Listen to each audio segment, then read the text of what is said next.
¿Te imaginas que vas a bordo de un avión y de pronto estás tú viajando con el grupo de amigos o compañeros de trabajo, van a un viaje de negocios y de pronto ves que se abre la cortina de primera clase, tú vas en clase ejecutiva y sale una sobrecargo con una cara horrible, descompuesta totalmente la cara?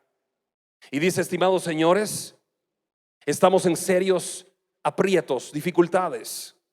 Acabo de entrar a la cabina del avión para dejarle el desayuno a los pilotos y ¿saben qué? No hay pilotos en este avión. Busqué en el baño de primera clase, no están los pilotos. Miré los sillones de primera clase, ¿saben qué? Todos están vacíos, los pilotos no están ahí. Ya fui a hacer un recorrido al avión, no encontré a los pilotos. Señores, este avión se está conduciendo en piloto automático. Mis dos compañeras sobrecargo no están. Cuando cargamos el avión en el aeropuerto teníamos 160 pasajeros y ahora solo cuento 24. Señores, está pasando algo. Y tú empiezas a ver, miras al lado, tus compañeros, algunos no están, otros sí, y dices: ¿qué estará pasando acá? Ves hacia abajo y dices: esto se va a estrellar. ¿Te imaginas estar en tu oficina frente a tu computadora y le preguntas algo al compañero de al lado y el compañero de al lado no está? Y dices: ¿y qué se hizo si acaba de estar acá? ¿Te imaginas estar en el culto acá en la iglesia bíblica de Guatemala y de pronto ves a los lados y la mayoría de sillas vacías y tú dices: ¿y qué pasó? ¿Y dónde están? ¿Pero dónde? ¿No vi salir a la gente? El rapto de la iglesia, el arrebatamiento de la iglesia será así, en un abrir y cerrar de ojos. Nuestro hermano Charlie leía la porción bíblica de San Mateo 24. Por favor, mantén abierta la porción de San Mateo 24 y ve ahora con tu vista al versículo 36 y escucha lo que dice: pero el día y la hora nadie la sabe, ni aun los ángeles del cielo, sino solo mi Padre. Mas como en los días de Noé, así será la venida del Hijo del Hombre. Porque como en los días antes del diluvio estaban comiendo y bebiendo y casándose y dándose en casamiento hasta que Noé entró en el arca, y no entendieron hasta que vino el diluvio y se los llevó a todos, así será también la venida del Hijo del Hombre. Escucha cómo será, versículo 40. Entonces estarán dos en el campo, el uno será tomado y el otro será dejado. Dos mujeres estarán moliendo en un molino, la una será tomada y la otra será dejada. Velad pues, porque no sabéis a qué hora ha de venir vuestro Señor. La mayoría de los cristianos de todas las épocas, desde la iglesia del primer siglo, cuando Jesucristo asciende a los cielos y empieza la iglesia en el libro de Hechos, la mayoría de los cristianos desde aquel día hasta hoy creemos en tres cosas importantes. La primera, el primer aspecto en que todos los cristianos estamos de acuerdo es que habrá un tiempo de gran tribulación en el mundo como jamás se ha vivido. El segundo aspecto en el que todos estamos de acuerdo es que después de la tribulación, Cristo regresará para establecer su reino. Y el tercer aspecto en el que todos estamos de acuerdo es que habrá un arrebatamiento de la iglesia. Ahora, la pregunta surge aquí: ¿cuándo será el arrebatamiento en relación a la tribulación? ¿Cuándo será? Quiero decirles que hay tres posturas teológicas, las cuales se comparten en todo el mundo, y las tres tienen sustento bíblico, pero además las tres tienen algunas fallas que no sustentan bíblicamente. Entonces, ¿cuándo será? Unos dicen que el arrebatamiento será antes de la tribulación. A esa postura teológica se le llama pretribulacionista, o dispensacionalista. Otros dicen que el arrebatamiento de la iglesia será a la mitad de la tribulación. Si la tribulación dura 7 años, a la mitad, al 3 años y medio será el arrebatamiento. Esa posición se llama meditribulacional. Y otros dicen que el arrebatamiento será al final de la tribulación, después de los 7 años. A esa posición se llama post-tribulacionista o se llama amilenialista. Muy bien. Todos estamos de acuerdo en que habrá un arrebatamiento. Lo que la Escritura no aclara es cuándo será en relación a la tribulación. Miremos lo que dice San Juan 14, 1 al 3. San Juan 14, 1 al 3. Veamos esta porción de las Sagradas Escrituras. Dice: no se turbe vuestro corazón. ¿Creéis en Dios? Creed también en mí. En la casa de mi Padre muchas moradas hay. Si así no fuera, yo os lo hubiera dicho. Voy pues a preparar lugar para vosotros. Y si me fuere y os preparare lugar, vendré otra vez y os tomaré a mí mismo, para que donde yo estoy, vosotros también estéis. Nos damos cuenta, Cristo dice: os tomaré a mí mismo. ¿Qué está diciendo? Me los llevaré conmigo. Os tomaré a mí mismo. Ahora miremos lo que dice primera carta de Pablo a los Corintios, primera Corintios capítulo 15, versículos 51 y 52. Primera Corintios 15, 51 y 52. He aquí os digo un misterio. No todos dormiremos, pero todos seremos transformados en un momento, en un abrir y cerrar de ojos, a la final trompeta, porque se tocará la trompeta y los muertos serán resucitados incorruptibles y nosotros seremos transformados. Muy bien, miremos lo que el apóstol Pablo escribe en esa primera carta a los Corintios. Dice Pablo que nosotros seremos transformados en un abrir y cerrar de ojos, y nuestros cuerpos serán transformados a cuerpos incorruptibles. Ahora, vamos a ver lo que el mismo apóstol Pablo escribe a otra iglesia de Tesalónica.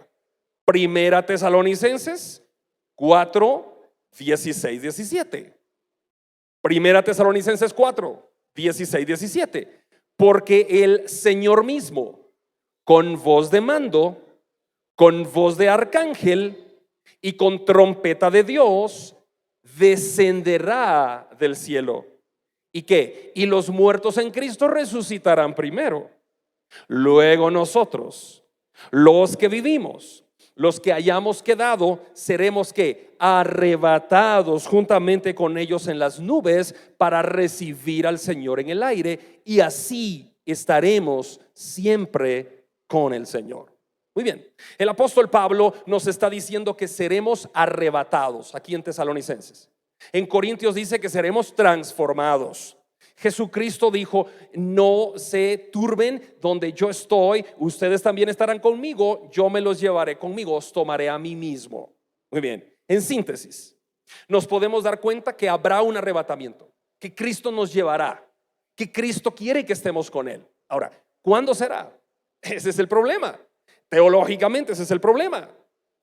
Los eruditos bíblicos, los grandes teólogos desde el primer siglo, pasando por toda la reforma protestante hasta nuestros días, no han encontrado un punto en el cual todos estén de acuerdo en el momento del arrebatamiento. Así que hoy vamos a ver esos 3 puntos teológicos.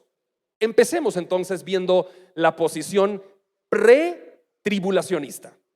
Abróchense los cinturones, vamos a ver qué creen los pretribulacionistas. Aquí está.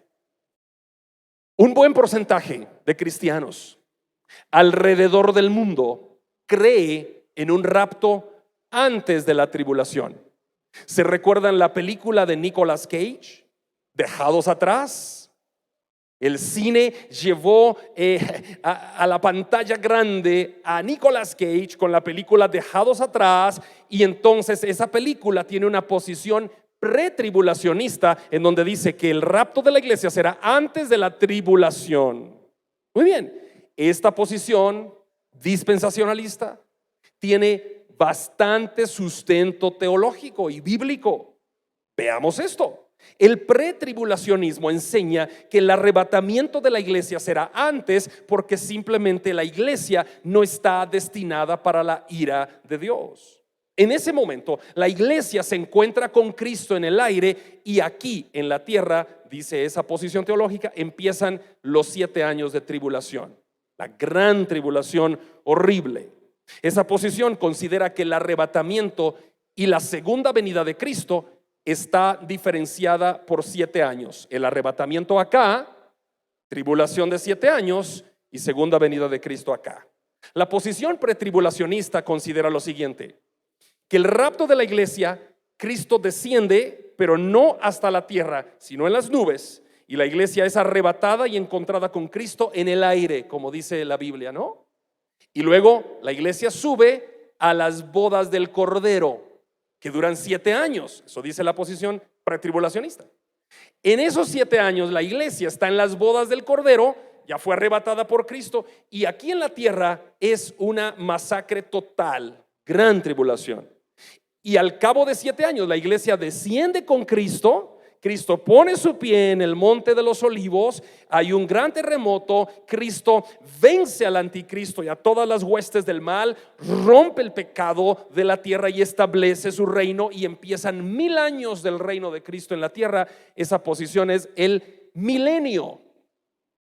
Esa es la posición pretribulacionista. Bíblicamente esa postura tiene mucha base. Por ejemplo, vamos a 1 Tesalonicenses 5:9. Miremos qué dice. Primera carta a los tesalonicenses, el apóstol Pablo es que está escribiendo. Capítulo 5, versículo 9. Escuchen: porque no nos ha puesto Dios para ira, sino para alcanzar salvación por medio de nuestro Señor Jesucristo. ¿Se dan cuenta? Pablo está diciendo: no nos ha puesto Dios para ira a nosotros como iglesia, sino para alcanzar salvación. Entonces Pablo, según los teólogos pretribulacionistas, dicen que la ira es esos 7 años de tribulación, y que Pablo está diciendo que Dios no nos puso para ese momento de tribulación, sino estaremos antes con el Señor. Cristo mismo le promete a la iglesia de Filadelfia algo. Vamos a Apocalipsis 3:10. Vean lo que el mismo Señor Jesucristo le escribe a la iglesia de Filadelfia. El Señor Jesucristo le dice a Juan: escribe al ángel de la iglesia en Filadelfia. Y en el 3:10 dice: por cuanto has guardado mi palabra y la palabra de mi paciencia, yo también te guardaré de la hora de la prueba que ha de venir sobre el mundo entero, para probar a los que moran en la tierra. ¿Se dan cuenta?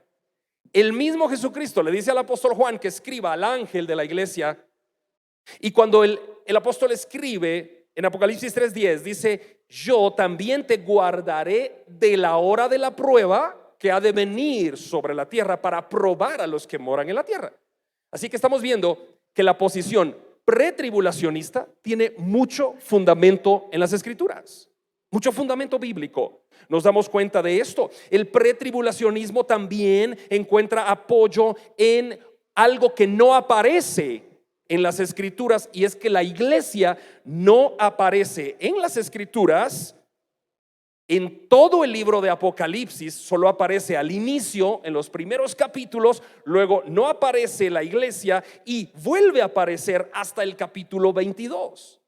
Entonces los pretribulacionistas dicen: si la iglesia no aparece acá, mientras el Apocalipsis detalla la tribulación, si la iglesia no aparece, es porque ya está con el Señor, es porque fue raptada antes de la tribulación. Muy bien. El pretribulacionismo es la única teoría, entonces, que mantiene una distinción. Por eso se llama dispensacionalista, porque distingue a Israel de la iglesia. Esta posición teológica distingue a Israel como un pueblo y la iglesia como otro pueblo. Los 77 de Daniel 9:24 están decretados sobre el pueblo de Daniel, que es el pueblo de los judíos. Así que está claro que para los pretribulacionistas el rapto ocurrirá antes, vamos a las bodas del Cordero, y aquí en la tierra habrá gran tribulación, y al final de los 7 años desciende Cristo en su segunda venida. Los ejemplos que el pretribulacionismo da son muy contundentes también. Veamos esto. Vamos a la segunda carta de Pedro, capítulo 2, versículos 6 al 9. Segunda Pedro 2, 6 al 9. Veamos lo que dice. Son ejemplos contundentes. Vean esto. Porque si Dios no perdonó a los ángeles que pecaron, sino que arrojándolos al infierno, los entregó a prisiones de oscuridad para ser reservados para el juicio. Y si no perdonó al mundo antiguo, sino que guardó a Noé, pregonero de justicia, con otras 7 personas, trayendo el diluvio sobre el mundo de los impíos. Y si condenó por destrucción a las ciudades de Sodoma y Gomorra, reduciéndolas a ceniza y poniéndolas de ejemplo a los que habían de vivir impíamente, y libró al justo Lot, abrumado por la nefasta conducta de los malvados, porque este justo que moraba entre ellos afligía cada día su alma justa, viendo y oyendo los hechos inicuos de ellos. Versículo 9. Sabe el Señor librar de tentación a los piadosos y reservar a los injustos para ser castigados en el día del juicio. ¿Se dan cuenta? La posición pretribulacional tiene mucho sustento bíblico. Además, el ejemplo de Noé. Noé fue sacado o guardado en el arca mientras el diluvio consumía el pecado de la gente. Noé y 7 personas más fueron libradas de la hora de la prueba. Lot fue sacado de Sodoma y Gomorra y fue librado de la hora de la prueba. Sodoma y Gomorra se quemaron, pero Lot no. Muy bien. Una dificultad teológica que enfrenta el pretribulacionismo es el hecho de que Apocalipsis 13:7 y 29 menciona que habrá santos en la tribulación. Los tribulacionistas entonces, los pretribulacionistas entonces, dicen que esos santos que habrá son del pueblo de Israel y son los que cuando empezó la tribulación no eran creyentes, pero se convirtieron en creyentes y por eso serán los santos de la tribulación. Analicemos la posición meditribulacional a continuación. Ya vimos esta posición, pretribulación. Ahora vamos aquí al centro de la tribulación. Esta es otra posición teológica. El meditribulacionismo enseña que el arrebatamiento ocurrirá aquí, al tercer año y medio de haber empezado la tribulación. En ese tiempo se tocará la trompeta que menciona Apocalipsis 11:15. La iglesia se encontrará aquí a la mitad de la tribulación con Cristo en el aire. Y entonces las copas de la ira de Dios empezarán a derramarse en la tierra sobre los moradores de la tierra en este periodo de 3 años y medio que se denomina gran tribulación. Eso está en Apocalipsis 15, 16, capítulos completos. Esta posición meditribulacional indica que el arrebatamiento y la segunda venida de Cristo están diferenciadas por 3 años y medio para establecer el reino de Cristo al final de esos 3 años y medio. De acuerdo con esa creencia, la iglesia pasará por la primera parte de la tribulación y cuando el anticristo sea manifestado públicamente a la mitad de este periodo, Cristo lleva a su iglesia con él y aquí empieza la debacle mundial. El anticristo aquí hará cesar los sacrificios. El anticristo aquí profanará el templo de Dios. El falso profeta aquí ordenará al mundo entero a marcarse con la marca de la bestia. El falso profeta aquí ordenará al mundo entero a adorar al anticristo, y el anticristo causará lo que dice San Mateo 24, la abominación desoladora, que también se habla en el libro de Daniel 9. La posición media y tribulacional dice: pasaremos los primeros 3 años y medio de tribulación, pero en la gran tribulación seremos librados de la ira de Dios. Esta creencia media y tribulacional nos enseña que el anticristo será revelado, y la iglesia todavía lo verá, pero cuando el anticristo sea revelado, Cristo lleva a la iglesia. Mateo 24:15, Daniel 9:27 se ampara. Voy a leer justamente Daniel 9:27. Dice así: y por otra semana confirmará el pacto con muchos. Otra semana de 7 años, ¿no? Y a mitad de la semana hará cesar el sacrificio y la ofrenda. Y después, con la muchedumbre de las abominaciones, vendrá el desolador, hasta que venga la consumación y lo que está determinado se derrame sobre el desolador.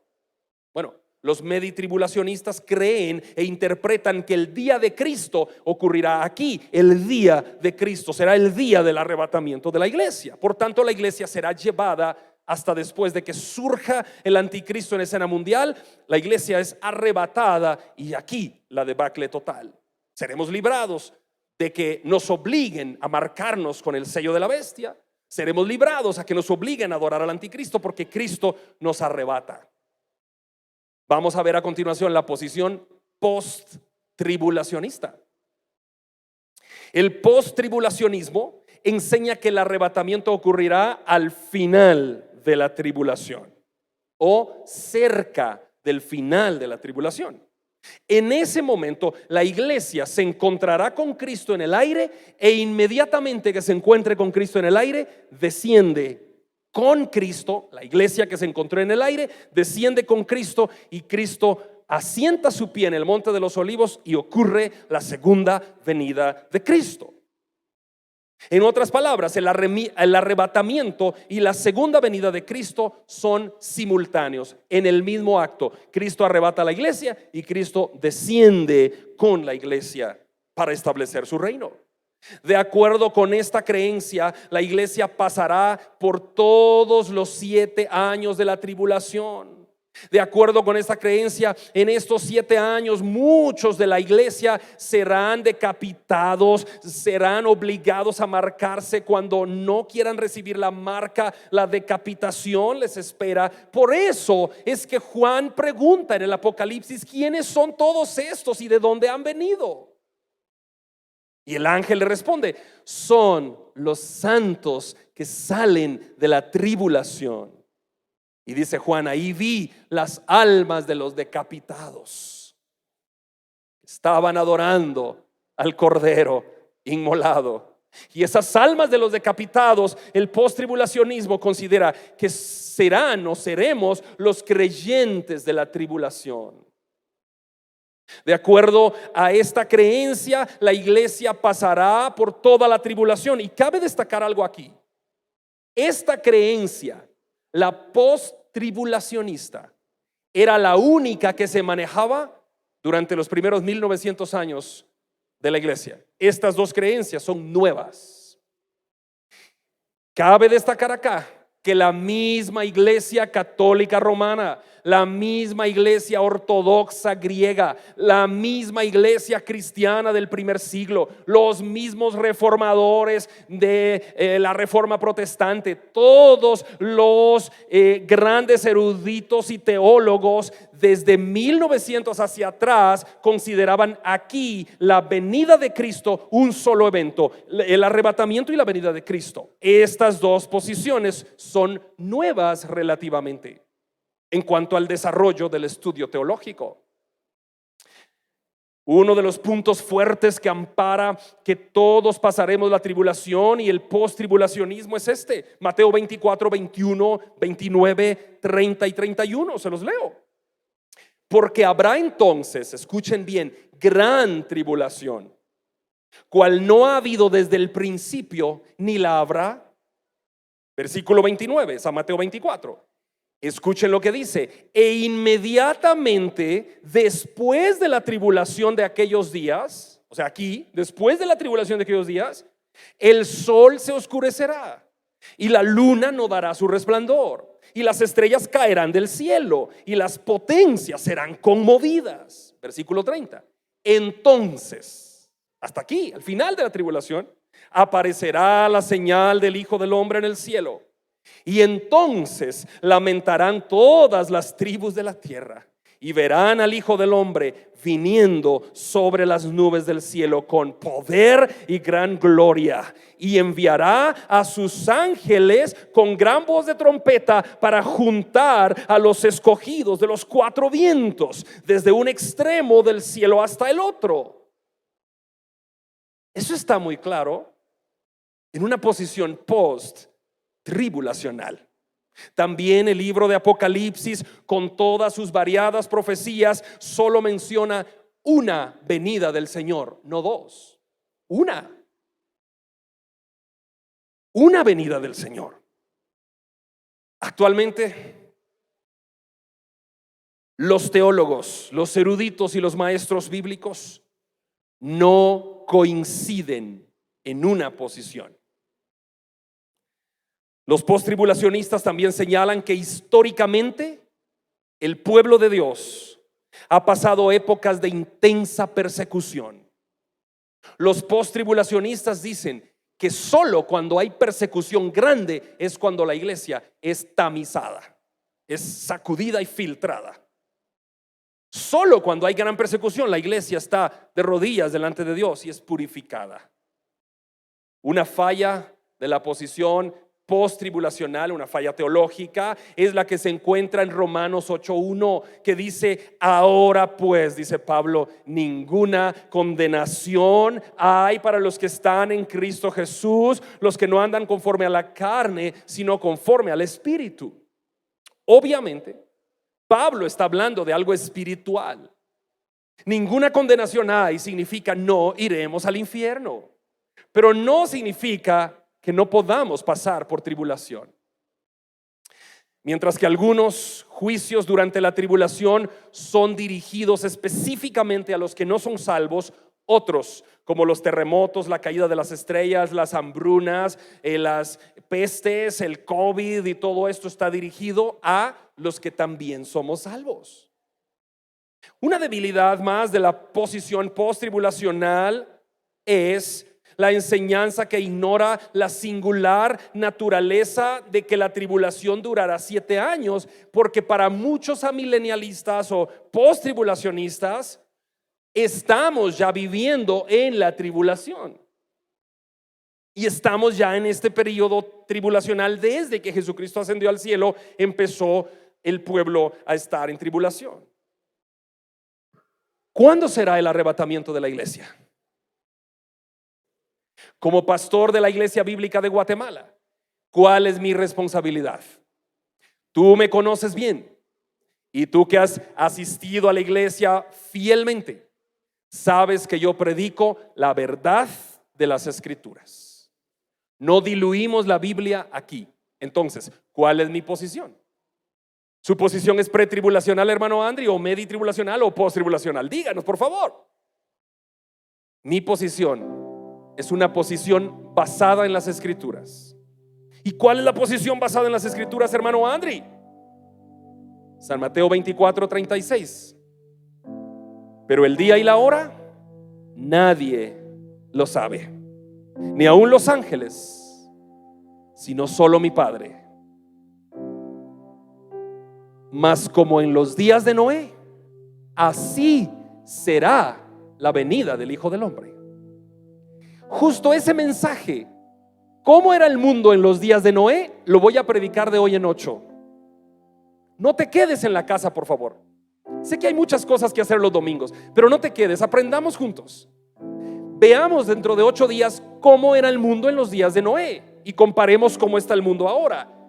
Dentro de 8 días te voy a hablar de estadísticas mundiales actuales. No te puedes perder ese mensaje. Entonces, repito, ¿cuál es mi posición? Vuelvo a leer la Biblia y ya no la interrumpo. San Mateo 24:36. pero el día y la hora nadie la sabe, ni aun los ángeles del cielo, sino solo mi Padre. Mas como en los días de Noé, así será la venida del Hijo del Hombre. Entonces, como en los días antes del diluvio, estaban comiendo y bebiendo y casándose y dándose en casamiento hasta que no entró en el arca, y no lo entendieron hasta que vino el diluvio y se los llevó a todos. Así será también la venida del Hijo del Hombre. Entonces estarán dos en el campo, uno será tomado y el otro será dejado. Dos mujeres estarán moliendo en un molino, la una será tomada y la otra será dejada. Versículo 42. Velad pues, porque no sabéis a qué horas ha de venir vuestro Señor. Velad pues. ¿Qué posición teológica tiene la Iglesia Bíblica de Guatemala? La verdad de las Escrituras. Reconozco a los grandes teólogos. He aprendido de ellos. Valoro el trabajo de ellos. Hombres de Dios maravillosos. Pero como pastor de esta congregación sana, te digo, la Biblia no aclara cuándo será el rapto en relación a la tribulación. Por lo tanto, si yo tomo una postura, estaría fracasando delante de ti y delante de Dios. Así que lo que tengo que hacer es ponerte sobre la mesa las posturas y decirte lo que la Biblia dice: velad pues, porque no sabéis a qué hora ha de venir vuestro Señor. Lo que sí sabemos, queridos, es que vendrá. Lo que sí sabemos es que Él es fiel, y que estés tú muerto o estés vivo, serás transformado y serás llevado con el Señor Jesús. Eso sí lo sabemos. La fidelidad de Dios es grande. Él es fiel a su palabra. Él no puede mentir ni negarse a sí mismo. ¿Qué tenemos que hacer tú y yo? Fielmente velar, velar, velar. ¿Qué quiere decir velar? No dormir.